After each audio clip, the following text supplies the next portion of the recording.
Shri Shri Ras Viharini Ju Ki Jai Ho. Shri Vallabhacharya Ji, Shri Gosai Ji, Shri Hari Rai Ji, Shri Gopishwar Ji Ki Jai Ho Ji. Today, Vraja Kishori Seva Trust is continuing the reading of Shri Hari Rai Ji Bade Shiksha Patr in Letter 4, Day 14, verses 1 to 4. Introduction to Letter 4.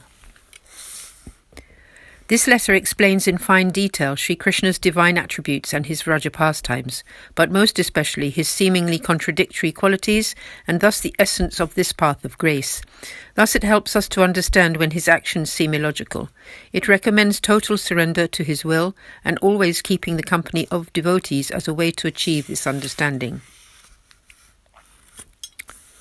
Introduction again.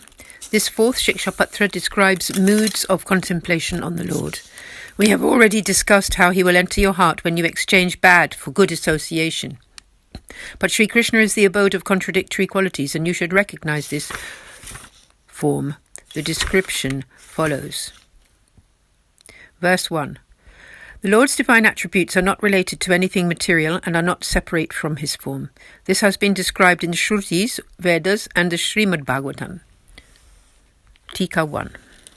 The Lord Sri Krishna's attributes have been described at length in the Vedas and Srimad Bhagavatam, and we should know these texts as the acceptable proofs. Those whose hearts do not recognize the teachings of these two texts as the truth are of an aspiritual nature, and those whose hearts do embrace them are pure divine souls. The Shrutis describe the Lord's form as non-material and divine. The difference between material and non-material in this context is that, in the non-material realm, there is only the single mood of bliss, which is never tarnished by worldly or illusory qualities, whereas the material realm is an effect of the illusory energy and is tainted by lust, anger, pride, envy, happiness, and distress, and appears and disappears with time. Therefore, know the Lord's form to be non-material. You will be able to truly know this form when your faith in his form and name become unshakable and you reach a state where you simply cannot live without serving him, hearing his name, or singing of his pastimes. When all of one's senses, mind and body are fixed in Sri Thakurji alone, then know that the Lord has truly blessed that devotee. Verse 2.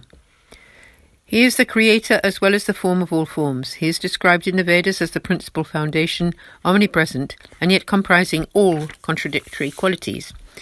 Tika 2. The Vedas and the Srimad Bhagavatam describe Sri Krishna as non-manifest and yet the cause of all action.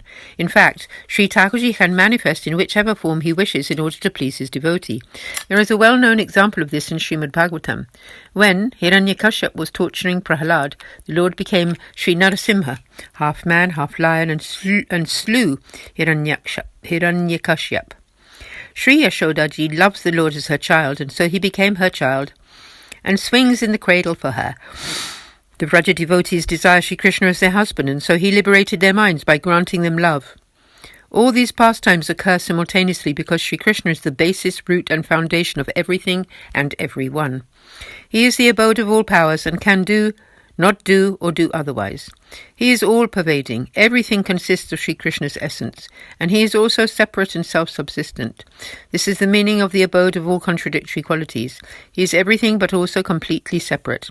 The Lord's unique and special form is thus described in the Veda, Purana, and Srimad Bhagavatam. Verses 3 and 4. The Srimad Bhagavatam reveals both Sri Krishna's lordly and close personal attributes, as well as the differences between the lawful and grace-filled paths. Sri Vallabhacharya has spoken of the nuance of devotional attitude and the unique inner position of the path of grace. Tikas 3 and 4. The Vedas and the Srimad Bhagavatam have described two devotional attitudes. One focuses on the Lord's majesty. He is all-pervading, the foundation of all creation, and the devotee on the path of lawful limitations worships him with this majesty in mind. The Vedas say, he is not this, he is not that. Brahma, Shiva, and Shesha are such devotees. The Lord's closest devotees worship him out of love alone. Nanda, Yashoda, and the inhabitants of Vraja are such grace-filled devotees. The Lord is one, but appears in many different forms, although each one is uniquely accordant with that devotee's loving mood. In the Srimad Bhagavatam, there is a lovely description of this. When Akruraji came to Vrindavan and then took Sri Krishna to Mathura, at that time each devotee saw him in a different form according to their feelings towards him. Kamsa regarded him as his enemy and saw him as his destiny. The yogis saw him as the highest spiritual essence. The ladies of Mathura saw him as a lovely young youth, etc. And in this way the Lord will reign in your heart according to your loving mood. Those following the path of lawful limitations worship the Lord as glorious, thinking the Lord is never hungry or thirsty. He is the creator of countless universes and nourishes us, but then also removes us through death. So what could we possibly give him? The Lord is our protector. From these devotees the Lord asks for nothing. But a grace-filled devotee like Nanda, Yashoda, and the Vraja devotees have only great affection for him and feel that he may be hungry, thirsty, too cold, or too hot. These devotees the Lord accepts as his own and asks for things from them. There are many famous accounts of this in the Srimad Bhagavatam. The sentiment of divine glory is the way of the path of lawful limitations, and the sentiment of divine love is the way of the path of grace. So these two well-known paths are distinguished by their very different moods. The all-pervading Lord has been described in the Shastra, Purana, and the Srimad Bhagavatam.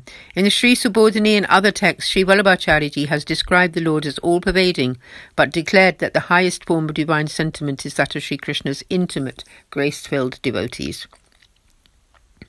Intellectuals and the followers of the path of lawful limitations know that God is all-pervading, and so they worship him. They become worthy recipients of liberation, but they never experience the bliss of his own true form. The grace-filled devotees are superior because they know the Lord directly through constant service, ornamentation, the offering of foodstuffs, etc., and thus they experience the bliss of his form.